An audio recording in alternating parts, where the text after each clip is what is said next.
Anita Monge nsiyo nemanyi nti Mubbi.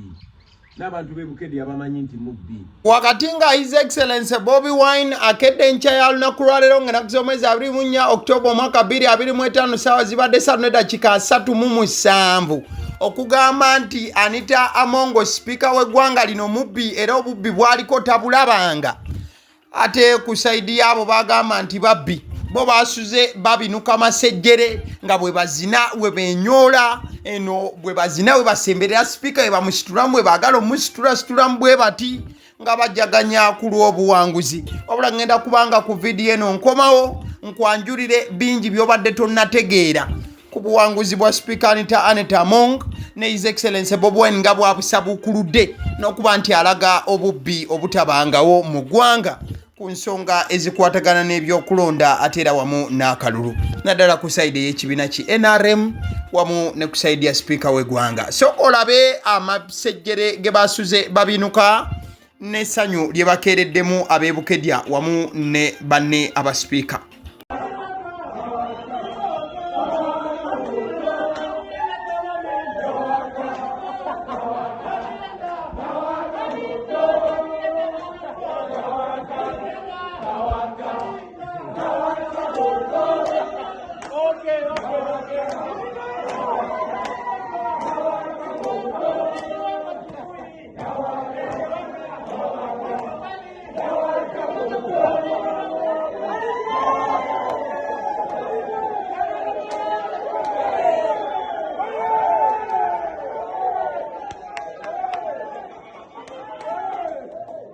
Okucacanja kuno speaker Anita Among kwe yasuzeemu wamu ne banne tekwawadde Bobi Wine mbeera ya kwewuunya yekka yokka, wabula kwaleetedde Bobi Wine okubeera nga akinoganya n'akikkiriza n'agamba nti ddala speaker Anita Among yeefudde Katonda awedde emirimu olw'ensonga nti asalawo nga bw'alabye. Mukadde kamu agamba nti si speaker Anita Among yekka wabula mbu we weetegerezaamu n'abakulira oba abatwala eggwanga lino nga bwe batambula mu layini eyo okuli n'amyuka Anita Among speaker, deputy speaker wamu ne prime minister w'eggwanga lino agamba nti bano bayolesezza embeera y'obulyake ejjudde mu kaseera ku nominatinga abandi badde ba opponent baabwe. Bugamba Anita Among yeefudde Katonda ye tebamuvuganya ne bawe tebamuvuganya kino kigendedde ddala ne ku deputy weetayibwa naye candidate waffe bamugalidde bweru n'atanominatinga kyekimu ekyabadde kakumire wannabbanja era candidate waffe bamugalidde bweru. Kino tekiswaza buswaza wabula kyewuunyisa kyennyamiza ebiseera bya Uganda eby'omu maaso okulaba nti bano abantu bonna nga bayambibwako nakyemalira Museveni mukama waabwe bafuba okulaba nti bamalamu abantu amaanyi, bafuba okulaba nti balinyirira amateeka mu ngeri yonna yonna gye basobola. Naye twongera okugamba bannayuganda nti kino kyonna kisobola okuggwawo era kiggwawo nga tuggyeko nakyemalira yennyini omukulu Museveni kubanga yabawa amaanyi okukola bino byonna eby'obumenyi bw'amateeka.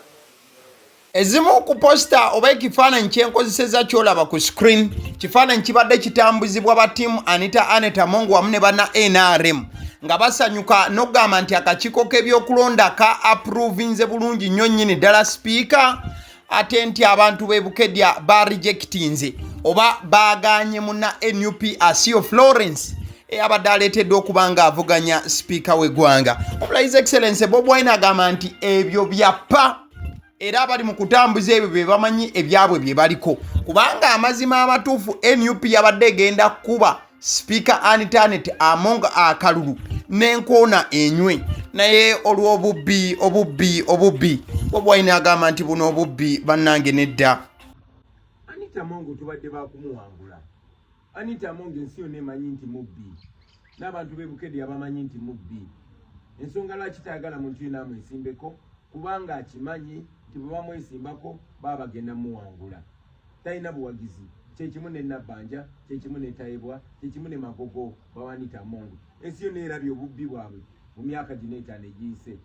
Ng'ovudde kukuba ssente enkalu baatuuka n'okubba amabaati. So talina bwesige, talina akalulu konna. Ensonga lwaki tayagala muntu yenna amwesimbeko kubanga akimanyi bwe bamwesimbako baba bagenda muwangula.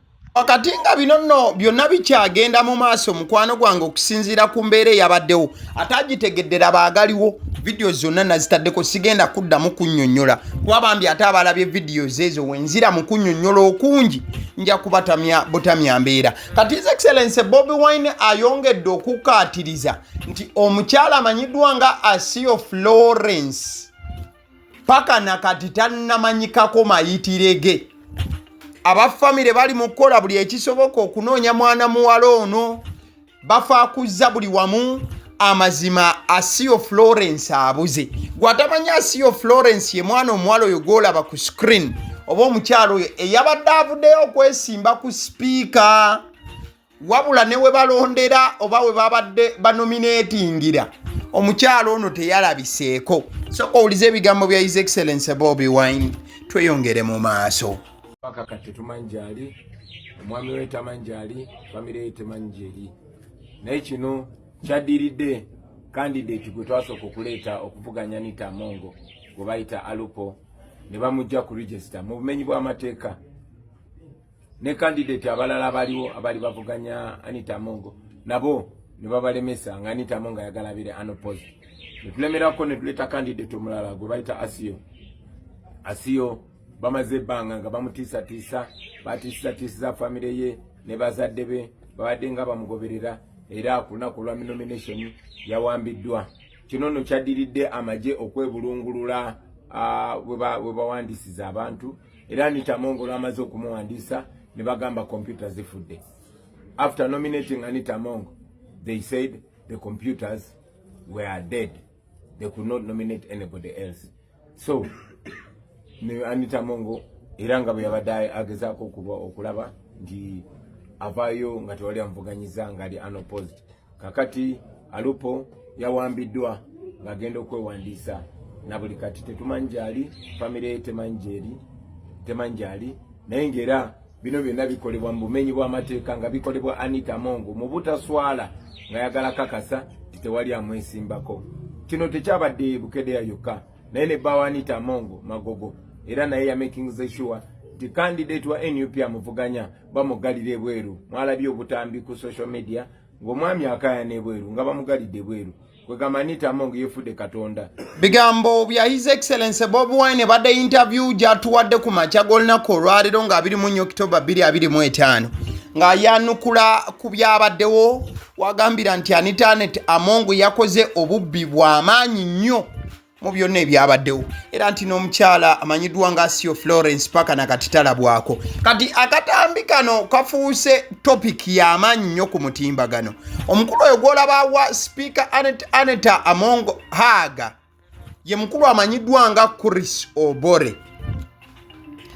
Obore akola mu parliament omwo wabula ye naka nasituka nawanika Chris Obore ono yabadde musanyufu nnyo n'omukulu Tango Odoyi yakulira akakiiko k'ebyokulonda aka NRM Chris Obore ye Director Communication and Public Affairs mu Parliament ya Uganda wabula essanyu lye yasanyuse paka nakatirire Sebannansi nga beebuuza Chris Obore nga yabadde musanyufu nnyo in fact olunaku olwaleero akoze ne post ku mukutu gwe oguli official n'agamba nti don't invest in hating AAA she will always defeat you in Bukedea you think hiring our children to try to break her is a winning strategy you got it wrong every meeting you held we knew she is unopposed now use your hired machinery on social media to rant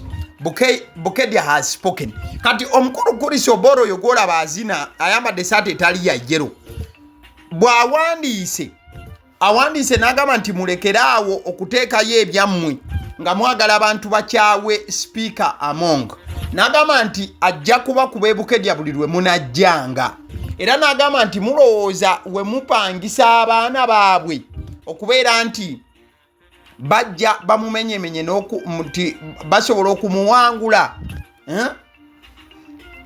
Chris Obore n'agamba nti mwabadde mwerimba era Chris Obore wano ataddeko n'agamba nti ebbanga lyonna buli meeting ebadde etuuzibwa wuliriza every meeting you held we knew she is unopposed. Now use your hired machinery on social media to rant. Bukedea has spoken.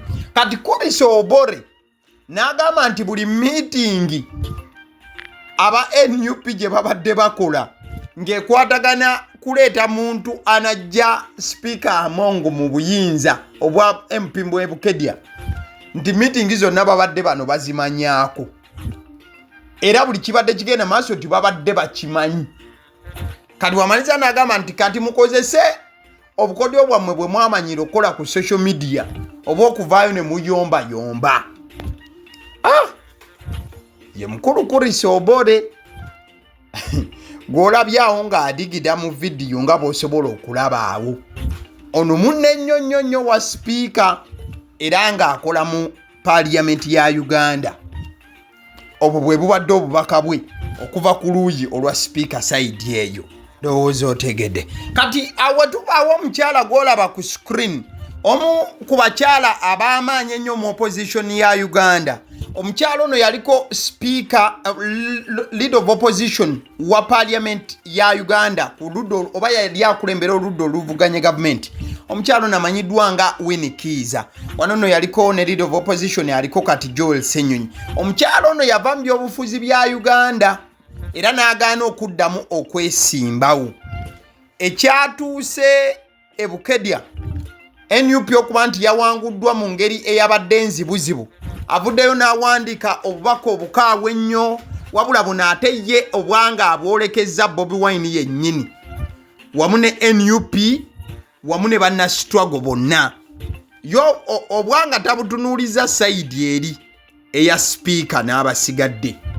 Kati ye tooki atagikubye mu opposition mwennyini. Soka owulirize awandiise bw'ati. This situation isn't new. It echoes the 1980 general elections when UPC had 14 of its candidates unopposed by the end of the nomination process. Kati uliriza. Omukyala Winikiza eyaliko leader of opposition agambye nti enembeera yabaddewo si mpya. Etuzzaayo mu 1980 okulonda kwa bonna okwaliwo.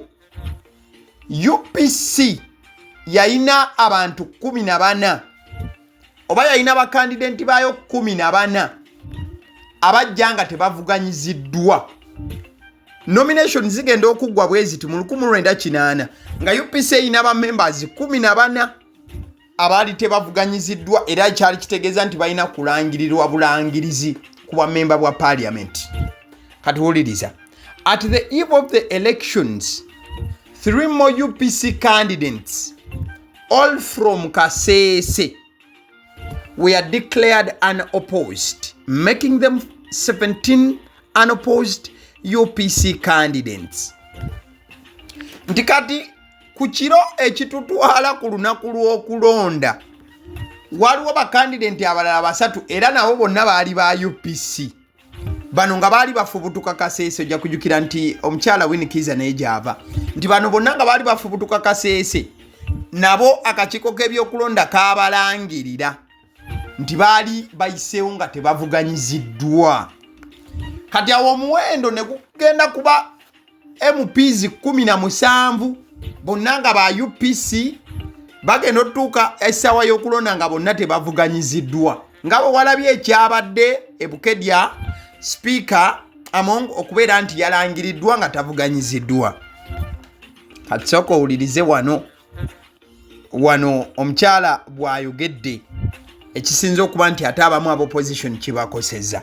Agambye nti the striking differences in the approach of the opposition then and the opposition now. Nagamba nti enjawulo eriwawo wakati w'ekyaliwo mu 1980 n'ekiriwo kati erabikira ddala mu opposition nti opposition ya 1980 engeri gye yakwatamu ensonga ne opposition ya 2025 2026 gyekuttemu ensonga yeyenjawulo. Soko owulirize. Agamba nti we are tolerating what UPM /NRA/NRM could never tolerate. Omukyala Winikiza n'agamba nti opposition yakati eri mu kukkiriza nnyo okunyigirizibwa n'okubitwala ng'ebya bulijjo, wabula ng'ate ebiseera ebyo opposition yali UPM NRA oba NRM. NRM ebiseera ebyo yali opposition, yagaana ejjooga erifaananako bwe riti. Kati omukyala Winikiza n'agamba nti naye ate opposition yakati lino ejjooga erikkiriza. Wuliriza. They were radical enough to go to the bush while we insist on elections as a tool for change. Protest vote and stroke all change you can trust. Keep the faith. Omukyala ono n'amaliriza n'agamba nti bali beeyisa mu ngeri eyali endalalalala era baasalawo kuyingira nsiko. Kati omukyala Winikiza n'agamba nti wakati nga tusigadde n'okulemera ku kalulu nga tugamba nti kyekyokulwanyisa kye tugenda okukozesa mu nkyukakyuka, protest vote wamu ne change you can trust, n'abagamba nti musigale nga muyina essuubi wamu n'okukkiriza. Obubadde bubaka bwa mukyala Winikiza yaliko leader of opposition, oba yali akulira oludda oluvuganya gavumenti, abadde abuweereza opposition oba banna opposition banne ku mbeera eyabaddewo e Bukedea n'okubeera nti aba NRM abamu balangiriddwa nti tebavuganyiziddwa. Kati awo ndowooza tuveewo tusooka tuddeyo ewa His Excellency Bobi Wine. Mu interview gy'abaddeko olunaku olwaleero ayogedde ku musajja omuvubuka eyazze nabba kaadi ye NUP ne bamunominatinga era agenda kwesimbawo ku kaada ye NUP. Soka olize omukulembeze w'ekibiina ki The National Unity Platform. Bangi baaganibwa okwesimbawo ne babagalira ebweru. Ne tuleeta okwemulugunya kwaffe, kwemulugunya okumu baakusuula mu kasasiro, ate okwemulugunya okulala tebanakuddamu naye ng'ebiseera bwe bigenda. So akakiiko k'ebyokulonda kali mu kkobaane lino mwalabye n'okulaba mu bitundu by'e Masaka nga akakiiko k'ebyokulonda kaleese candidate omulala gwe bayita Kivumbi ne bamutuka kaatikako nga tetwabadde ne candidate owaffe. So akakiiko k'ebyokulonda nako kaagala tusalirawo baani abeesimbawo ku tiketi ya MP, ku tiketi ya NUP, so si ffe abakulembera NUP. Ekyo tukivumirira era ekyo tulina okukimalawo nga tuyita mu kukunga bannayuganda beegatte tugatte amaanyi tugobaganye nakyemalira n'ebikolobero byonna byajja nabyo. Owulidde bulungi oyo ye His Excellency Bobi Wine ng'ayogera ku mukulu. Namubawadde wano ku YouTube channel ya AGALIWO era story weeri bw'oba oyagala okugiggwa ennyalwe mu bujjuvu. Kati kankwongererezeko ku mboozi eyo ey'omukulu eyabbye kaadi ya NUP, wabula ate kaadi bwe yagibbye omusajja kaadi yagibbye ate n'abeera successful, oba yabbye kaadi n'agenda nakyo n'ayitawo nakyo. Era njagala okutegeeza nti kaadi bwe yabbiddwa omukulu baamunominatinze. Kati ekisinga okusesa NUP gwe badde yawa kaadi ate bwe yazze tebaamunominatinze ku kaadi ye NUP, era ye akabonero tebagenda kutiikinga mbuleera. Kati ono gayi gwolaba ku screen yoyo Jamiru yabbye kaadi ya Ntamu.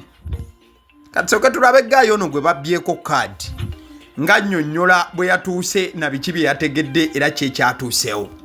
Kino kyaffe ekya Namukaka okunominatingira kinkuye kikontinedde okutuukawo kumala okunverifayo nga baŋŋamba nti sobola kukozesa akabonero kange aka umbrella akampeebwa ekibiina kyaffe kya NUP ndi kubanga waliwo omuntu eyansooseewo ku makya nanominatinga ng'akozesa stamp eyo.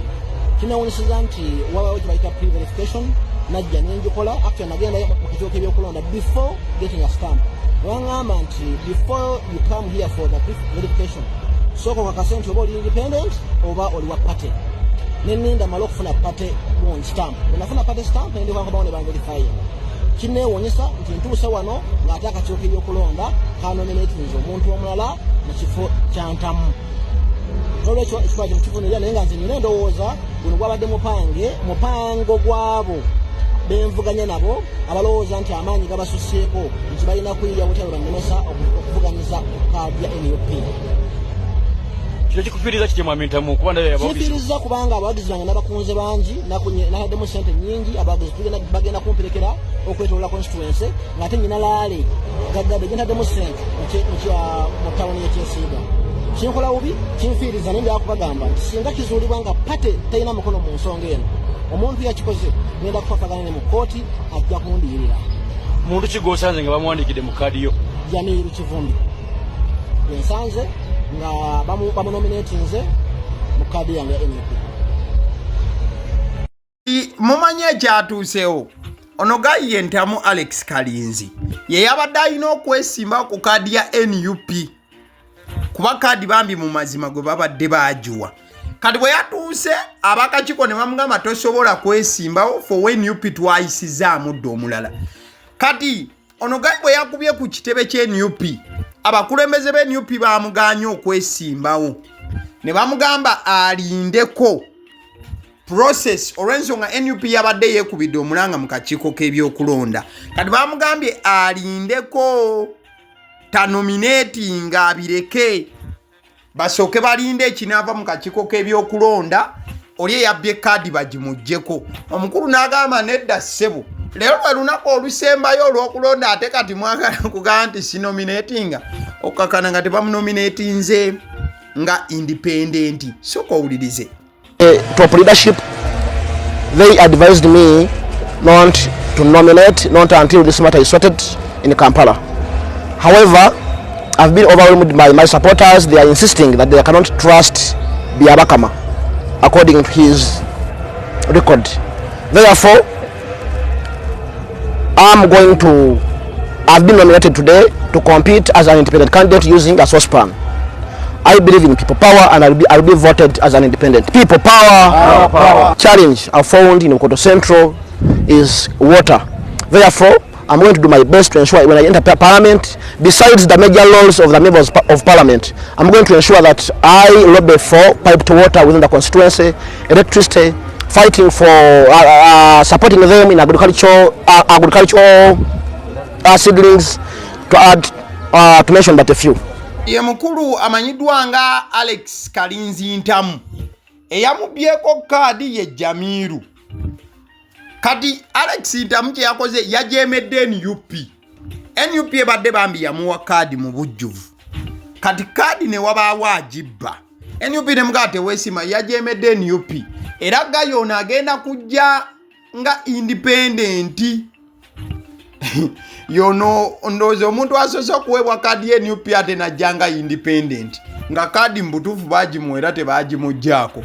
Kati yeesimbyewo era agenda kujjanga independent, akabonero agenda kujjira ku Ntamu n'erinnya lye nno ye Ntamu. Kati akabonero yalonzeewo Ntamu.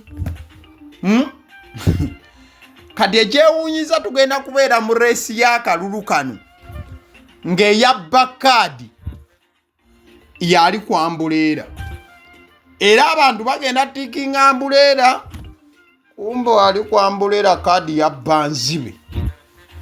Katumalirize katuddeyo ewa Speaker Anita Anet Among. Ekifaananyi kyolaba kya Speaker Among njagala obategeeza nti aba NRM bali 7 be balangiridde olunaku lw'ejjo nti bafuuse ba MP era babulako kulayira. Among tumumaliriza Thomas Tayebwa ku Lwamitoma District Ruhinda North ono nga ye Deputy Speaker naye yalangiriddwa nti teri muntu yavuddeyo kujja kumwesimbako era ono naye yalangiriddwa mu butongole. Wenkoledde story eno ziri ennaku z'omwezi 24 October. Omukyalo oyo amanyiddwa nga Paparu Lilian Obiale naye yawangudde era alinda kimu kulayira. Arua District Woman MP tewali yamwesimbyeko. Yanominatinze ne balinda oba waliyo omuntu ajja tewali yazze. Kati Paparu Lilian Obiale yayiseewo bulambalamba. Onfuna kati omukulu gwolaba ku screen eddakiika eno ono amanyiddwa nga Emmanuel Banya. Omukulu Emmanuel Banya naye yanominatingiddwa era yalangiriddwa akakiiko k'ebyokulonda nti baalinze abantu bajje bamwesimbeko naye musajja w'NRM nga teri muntu asowokayo ono wa Koboko County. Then omukyalo omulala gw'olaba ku screen ono amanyiddwa nga Ruth Rujoki Mushabe. Omukyalo ono ava Kiruhura district era nga yabadde yeesimbyewo nga woman MP wa Kiruhura. Baalinze ab'Ekiruhura omuntu ajja yeesimbe ku mukyalo ono munnanga obudde ne buwungeera nga balina kuggalawo ab'akakiiko k'ebyokulonda. Omukyalo ono amanyiddwa nga Ruth Rujoki Mushabe n'alangirirwa nti tavuganyiziddwa. Then omukyalo omulala gw'olaba ku screen ye Akumu Catherine Mavenjana. Omukyalo ono Mavenjana wa Older Persons Northern Uganda abadde yeesimbyewo kiikirira abakadde mu Northern Uganda. Omukyalo ono teri muntu yamwesimbyeko era naye alinda kimu kulayira. Kati omukyala gw'olaba ku screen eddakiika eno ono amanyiddwa nga Geneva Arenaitwe abadde yeesimbawo nga woman MP wa Rubirizi district. Geneva Arenaitwe ojja kujjukira yawangula bulungi akamyufu era kadi yabadde ku ya NRM. Geneva njagala bategeeza nti naye yayiseewo nga teri amwesimbyeko. Kati NRM sofa wenkoledde eggulire lino ng'abantu 7 bakakasiddwa nti balinda kimu kulayira. Kugamba NRM already yo eyinayo abantu baayo 7 mu parliament. Opposition tennafuna n'omu ali unopposed. Njagala okutegeeza ku bannaffe aba Honey Bites bagamba nti balina ebyokulya by'omwana ali ku ssomero oba ng'ogenda mukyalira ku ssomero. Bakubire bukubizi ku 0709 787508 obagambe njagala ku package eyo mugimpe tulabe ekiriwo ate mukwano gwange. Mukadde kekamu njagala okutegeeza ku bannaffe aba Alson Painters UG basiizi balangi bagamba nti olina ekizimbe omaze okukizimba oba ekizimbe ky'olina kyo kikadde ng'endabika yakyo tekusanyusa. Bagamba nti bo omulimu gwe bakola gwa kusiiga bizimbe langi kasitoba nti mutudde bulungi ne mwogera ng'obakubiddeko ku 0705 1936 Alson Painters UG bajja bikolera bulungi ddala.